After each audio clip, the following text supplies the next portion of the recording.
ఈ అమ్మాయి మొదటిసారిగా తన భర్త ఇంటికి వెళ్తుంది. అయితే ఈమె భర్త పని వాళ్లతో ఈమెను లోపలికి రానివ్వకుండా చూడమని చెప్తాడు. అప్పుడు ఈ వర్కర్ నీళ్లు తీసుకువచ్చి ఈ అమ్మాయి మీద పోయడానికి సిద్ధంగా ఉంటుంది.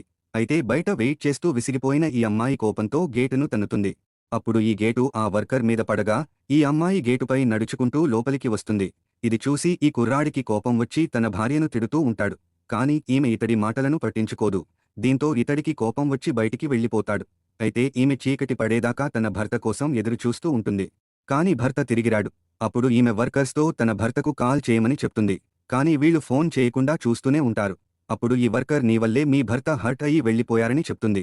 అప్పుడు ఈ అమ్మాయి కోపంతో బాణాలను విసరగా అవి ఈ వర్కర్ జుట్టు కత్తిరించుకుని వెనకాలే ఉన్న బోర్డుపై గుచ్చుకుంటాయి. ఇది చూసి వీళ్లందరికీ భయం వేసి వెంటనే ఆ కుర్రాడికి ఫోన్ చేస్తారు. అప్పుడు ఈ కుర్రాడు ఫోన్ లిఫ్ట్ చేసి తనను డిస్టర్బ్ చేశారని పనివాళ్ల మీద అరుస్తూ ఉంటాడు. ఇంతలో ఇతడికి తన భార్య మాట వినపడగా ఒక్కసారిగా సైలెంట్ అవుతాడు. అలాగే అసలు ఇంటికి రానని ఏం చేస్తావో చేసుకో అని అంటాడు. అప్పుడు ఈమె తన భర్త దగ్గరకు బయలుదేరుతుంది.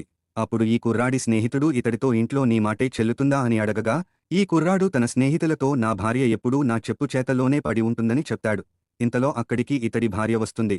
అలాగే ఈమె తన భర్త మాటలన్నీ వినేస్తుంది.